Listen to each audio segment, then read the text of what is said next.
In this exercise, you will learn how to cut bias strips. Bias is usually cut at a 45-degree angle to the cross grain and the straight grain. Remember, here is our selvage, which is the strongest part of the fabric. That's the straight grain. And then our cross grain are the yarns that go back and forth to actually create the weave. The 45-degree angle between the straight grain and the cross grain is called the true bias. There are other biases that can be cut 35 degrees, 25 degrees, but today we're going to focus on the 45-degree angle true bias and how to make those strips. Now, these bias strips you will be using for the exercises such as binding, facing, spaghetti cording, piping, and the bound seam. So I have actually cut this piece 15 inches long by 15 inches wide, and I just made it that size for the exercise as an example. So you can definitely cut yours longer or shorter, but make sure that when you're especially doing your binding and facing, it's going to go all the way around a neck. So make sure that you've got one long piece. So to actually cut bias binding, we have to find the bias on the 45-degree angle. I'm going to scoot this down a little bit so you can see this corner where I'm working. So I'm going to use my ruler, and the see-through ruler actually has a lot of squares. And what we're going to look for is I'm going to actually, so that we can see it a little bit larger, I'm going to use a 2 by 2 square. And what I'm going to do is I'm going to align that 2 by 2 square right at the corner. So going straight across here at the cross grain, and then I have 2 inches down on the straight grain. So 2 inches down on the straight grain and 2 inches across on the cross grain. And I'm actually just going to draw this 2-inch square. And I'm using an actual permanent marker. I wouldn't normally do this on fabric, but I want you to be able to see what I'm drawing. So now that I've drawn that square, again, it's 2 inches down and 2 inches across. The point that the square meets up here in the down, and then the corner of the fabric here is actually our true 45-degree angle. So I'm actually going to go ahead and draw that angle between the 2 points. So I'll draw that there. Now you may need a longer ruler, because what we're going to do is we're going to align a ruler up on that line, and then we will draw the line all the way across the fabric. Now we have a line that is actually going 45-degree angles across this square. And I made it the reason I made this square is so that you can see that it goes straight down the center of the square, point to point. So now all we need to do is use this line to decide the width of our bias. And for all of the exercises in level 1, we're going to use a 1 3/8 width. So I can use my see-through ruler, and I can find my 1 inch if I'm going to draw lines across this way, my 1 3/8 line, and I can line that up. So here I've got from the edge of the ruler, I've got 1 inch to the center, and then I've got 1 2 3/8 here. And so once I've got that all lined up all the way across the line, I can draw another line. And I'm going to repeat this process going up the rest of the fabric.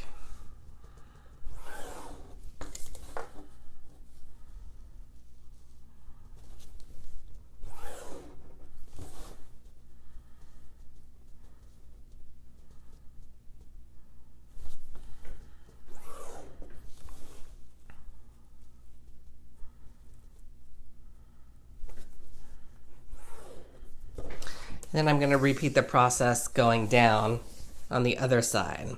I find my 1 inch, and then I go 3/8 more.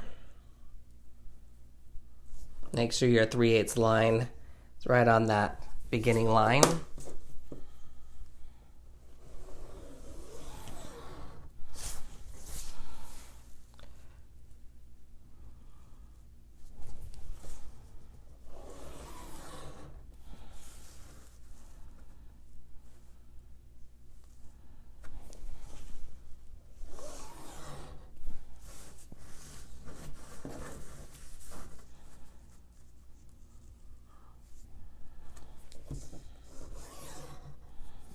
All right.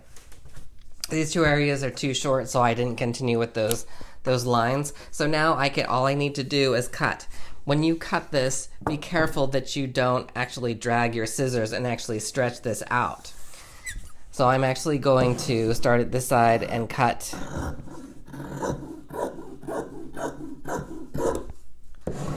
And I'll show you what happens once I get this one cut.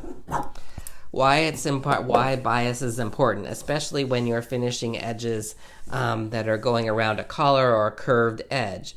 What this does, the things that are cut on bias, which this is now, I can pull it and it stretches. It stretches and it curves. And so when I fold this together and I put it around a neckline, what happens is that it will curve nice and subtly instead of cracking, what we call cracking or breaking. So this will have a really nice curve to it around the neckline. So that's why bias is important. And I'm just going to finish cutting these out.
All right, so now we have all our bias strips cut.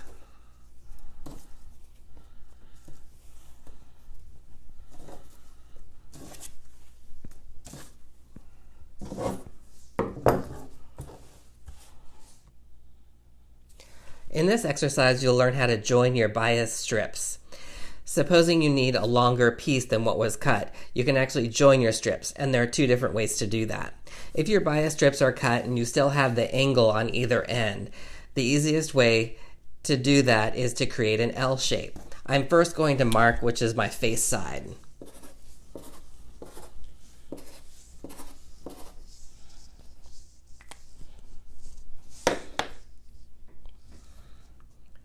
And now I'm going to actually set one of these pieces so that I can see it in front of me like this.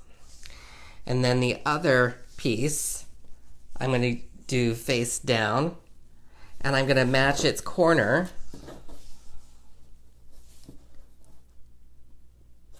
to its edge like that.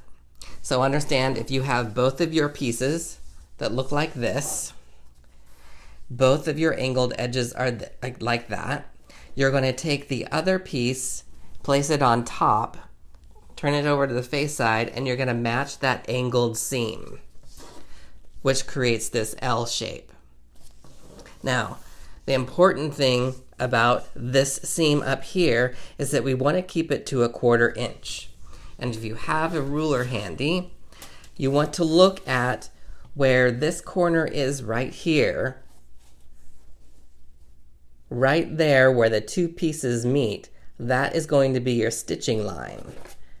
And if you use your ruler to the raw edge and see if it matches up to 1/4 inch, if it doesn't, then you can pull it down slightly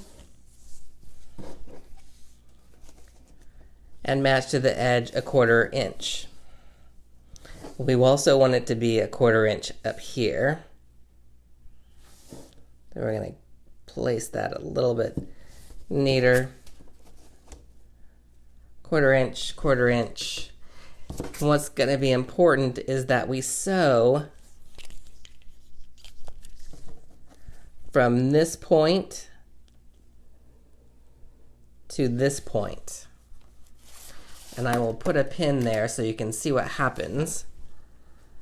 We put a pin right on that stitching line. And we fold it over. It folds out, and the idea is that both of these edges come out flush with each other. And my pin is a little bit bulky here, that's why it's not folding correctly. Okay, so your stitch line on this bias piece on your angled sides go corner to corner. Now there's another way to do this, supposing you have bias strips that don't have an angled edge. Well, I'm going to cut this one in half so we can check this one out. We're also going to make an L shape, but I'm also going to mark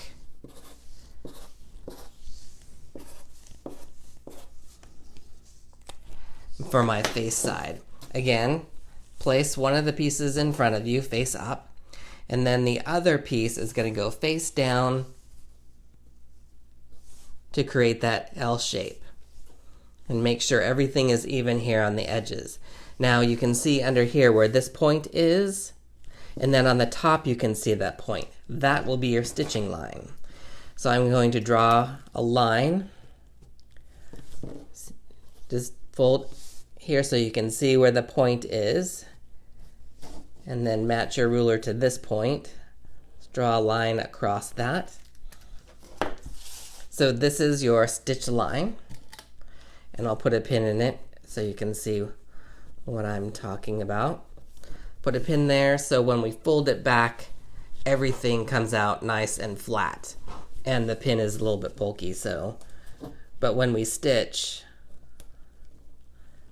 we'll be stitching from this point, which is the corner of the under piece, to the corner of the top piece. And when it's sewn and we press it, we'll get one straight line of bias. So let's go to the machine and sew these up.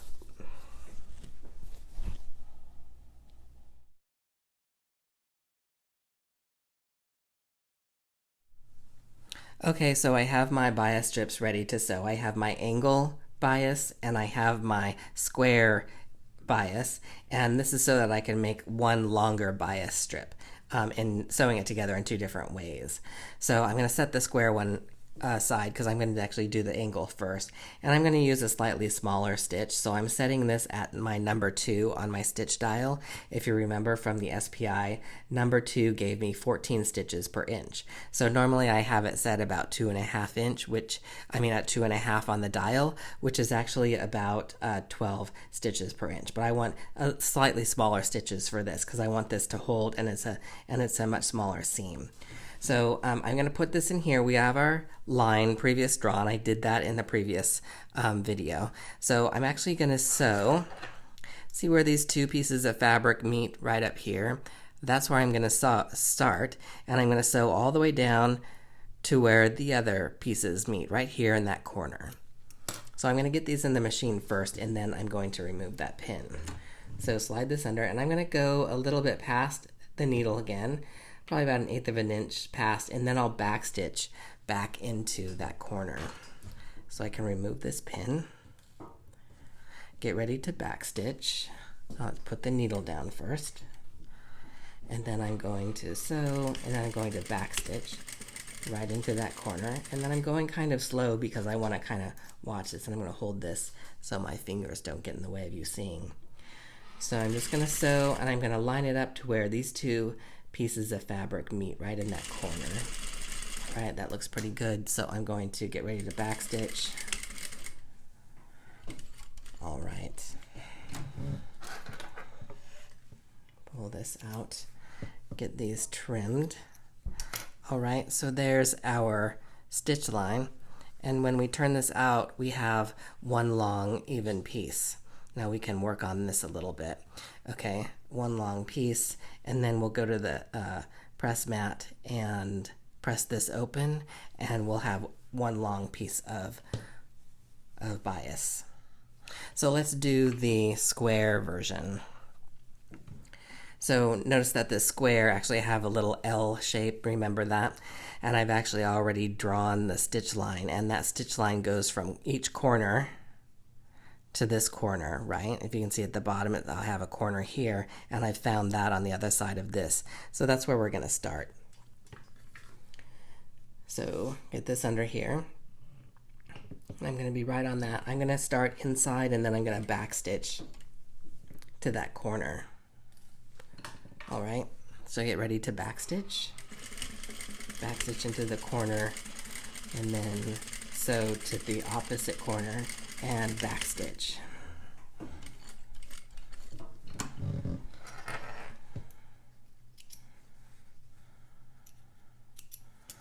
Okay, so this is our stitch line right here, and if we fold this out, then we have one long even piece of bias. And then we're going to go over to the press mat, we'll press this and probably trim it back a little bit. Alright, so we've got our bias strips sewn together. Let's press and clean these up. Let's work on this one here. So I'm just going to press really quick, and then I'm going to want to press this seam open. If I just kind of lay it flat and work this open, then I can hold that open, and I'm just going to press just like a normal seam. And then see these little points here that are sticking out? We just want to clean those up.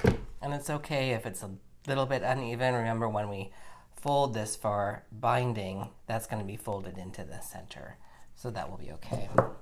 So I'm actually just going to come in here and clean that up.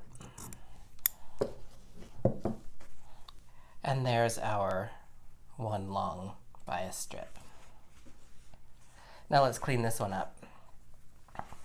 This was a corner piece. We'll just press that really quick. And we're basically going to do the same thing as we just did before. I'm going to lay this flat, and then we'll go ahead and open up this seam. But of course, this looks a little bit different.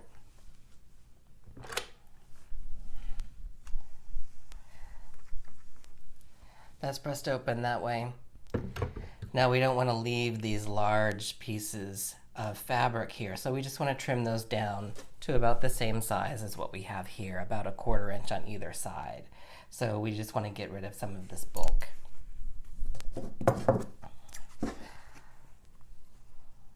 So we'll just trim each side like that. A little bit more off of this. All right, so that's how we do that. And now we have one long strip. If you've got two smaller strips that you need a longer strip, you can sew these together either way, and it will be just fine.